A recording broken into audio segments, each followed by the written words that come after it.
Hai minasang, ketemu lagi di video Pandai Kotoba. Gimana nih kabarnya? Mestinya baik-baik aja dong, karena kita semua udah bisa menghirup udara segar dan terbebas dari kewajiban memakai masker ya. Karena kan COVID udah lewat ya. Nah terus apa nih tiba-tiba bahas COVID? Jadi gini nih ya, Pandai Kotoba mau ngajak minasang kilas balik gitu, flashback ke belakang. Waktu kita COVID, inget gak sih kita pernah ngalamin yang namanya isolasi mandiri? Nah, video kali ini ada kaitannya dengan isolasi mandiri karena ada fenomena di Jepang yang ya mirip-mirip lah dengan isolasi mandiri. Fenomena ini disebut dengan hikikomori. Ya, jika diterjemahkan, hikikomori diartikan adalah orang atau fenomena di mana orang-orang ini tuh menarik diri dari kehidupan bersosialisasi ya.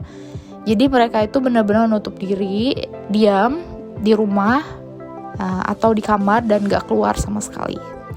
Fenomena ini dimulai oleh anak muda Jepang pada tahun 1990 dikarenakan terjadinya kesulitan ekonomi dan banyak dari mereka yang terhambat atau kesulitan meraih mimpi.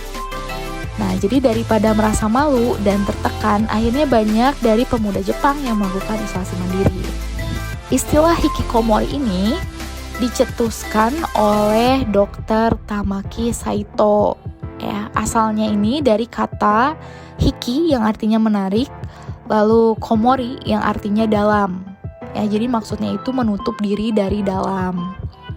Oke, bahkan ya fenomena hikikomori ini menurut survei yang dilakukan oleh Naikakufu atau kantor kabinet Jepang, sampai dengan tahun 2023 setidaknya ada 1,4 juta orang dengan kisaran umur 15 tahun sampai 64 tahun yang melakukan hikikomori. Banyak ya, sampai yang tua-tua gitu. Dan sampai saat ini pemerintah Jepang juga berusaha menanggapi fenomena sosial ini dengan serius dan mencoba menanggulanginya dengan berbagai macam cara. Salah satunya seperti yang terdapat dalam situs resmi Kose Rodosho atau Kementerian Kesehatan Tenaga Kerja dan Kesejahteraan Jepang. Ya, jadi mereka punya sistem, bukan sistem sih, punya program yang namanya Hikikomori Shienpo Taru Saito. Jadi portal untuk mendukung para pengidap hikikomori, maksudnya untuk ngebantu gitu ya. Sepenting itukah ya sampai diperhatikan sama pemerintah? Ya, jadi kita harus tahu dulu lah ya, ini ada 5 fakta ya yang Pandai Kotoba udah rangkum tentang hikikomori. Oke, kita langsung aja ya cek 5 fakta fenomena hikikomori. Fakta yang pertama, tidak keluar rumah dalam waktu yang sangat lama ya. Nah, salah satu indikator utama dari pelaku fenomena ini adalah sama sekali tidak keluar rumah dan hanya menghabiskan waktunya untuk melakukan hal-hal yang dapat dilakukan di dalam kamar atau rumahnya saja. Salah satu pelaku fenomena sosial yang dapat minasang cek atau kakunin ya, informasinya adalah Nito Soji. Ini nama orang, namanya Nito Soji, yang dapat minasang cek video dokumenternya di YouTube lah. Minasang bisa searching aja ya, atau nanti di deskripsi ditulisin ya video dokumenter tentang Nito-sang ini ya. Jadi dari video itu ya diperlihatkan bahwa kehidupan Nito-sang ini benar-benar dalam satu kamar aja ya. Jadi kayak makan, olahraga dan lain-lain. Nito-sang ini cuma keluar rumah untuk melakukan potong rambut aja, sekitar 2 bulan sekali, dan dalam 1 tahun sekali ngecek kesehatan ke dokter. Untuk makanan, dia melakukan layanan pesan antar yang menurutnya dirasa praktis. Ya, pesan antar kan gak perlu keluar rumah ya. Yang kedua, fakta dari hikikomori adalah biaya hidup ditanggung kerabat atau keluarga. Karena banyak dari pelaku fenomena ini adalah orang-orang yang memang gagal dalam mencapai pekerjaan impian mereka. Jadi mereka lebih memilih tidak melakukan apapun, bahkan untuk melakukan pekerjaan yang seharusnya digunakan untuk menghidupi kehidupan pribadi mereka. Nah, salah satu berita juga menceritakan seorang pria berumur 43 tahun yang memulai hikikomori 20 tahun silam setelah lulus kuliah dan ditipu oleh kekasihnya. Ngenes ya. Pria yang tidak disebutkan namanya ini mendapatkan bantuan dana sehari-hari dari dana pensiun ibunya yang sekarang sudah berumur 80 tahun lebih. Bayangin, ya, ini makanya jadi perhatian pemerintah Jepang karena ini udah bener-bener kayak ngeganggu harmoni gitu loh. Ya, mestinya kan uang pensiun buat orang tua, kenapa ini dipakai buat anak muda yang mestinya produktif kerja gitu. Ya, jadi karena hal tersebut juga sih banyak dari hikikomori ini yang tersadar lah, akhirnya berusaha untuk keluar dari kondisi isolasi mandiri dalam tanda kutip dan mulai bersosialisasi kembali demi mendapatkan pekerjaan.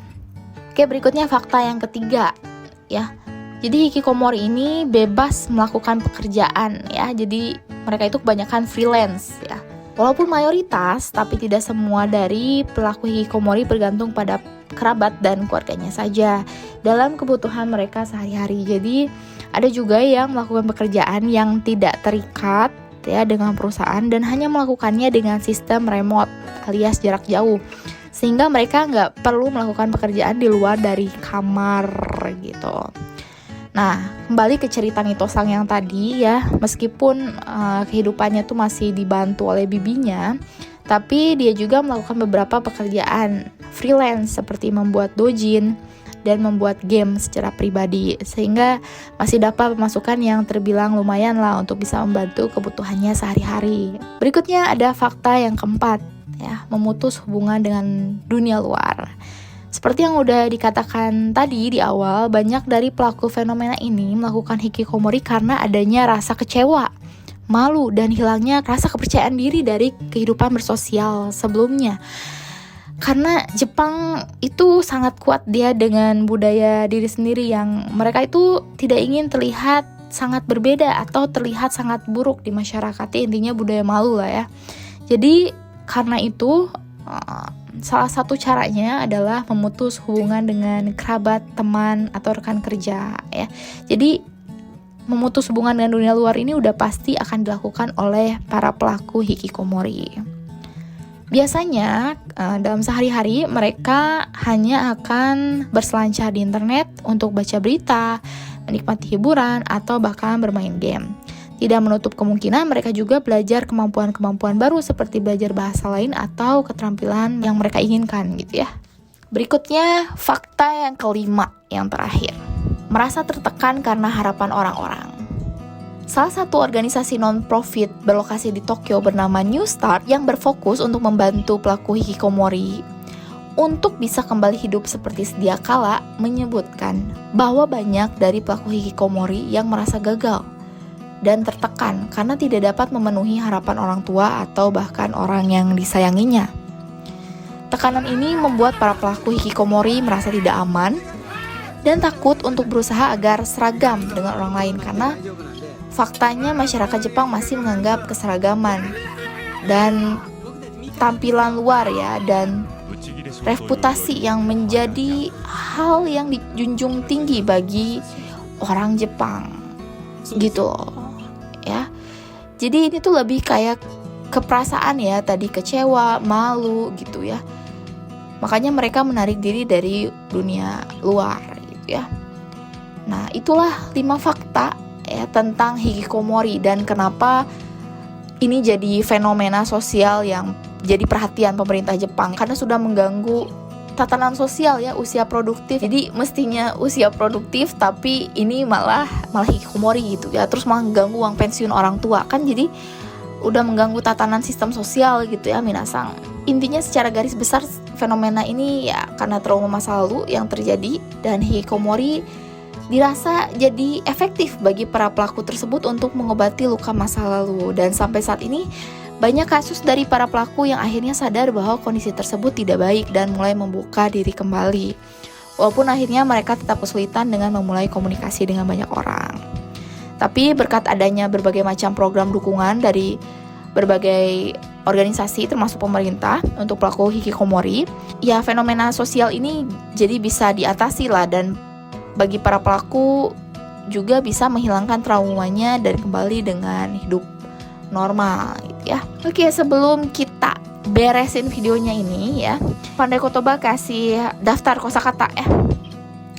Daftar kosakata ada hikikomori ada hiki, menarik, komori, mengurung diri. Dari kanjinya kayak gitu ya kanjinya, komoru. Lalu ada naikakufu yang artinya kantor kabinet. Lalu ada kose rodosho yang artinya Kementerian Kesehatan, Tenaga Kerja dan Kesejahteraan. Lalu ada shieng, yaitu dukungan. Dukungan di sini lebih kayak bantuan ya, aksi gitu. Terus yang terakhir ada Potaru Saito atau situs portal. Gitu deh, sekian video Pandai Kotoba kali ini. Jadi semoga nggak hanya informasi fenomena aja yang minasang bisa pahami, juga menambah wawasan kosakata bahasa Jepang minasang. Oke, sampai jumpa di video selanjutnya. Jamatane.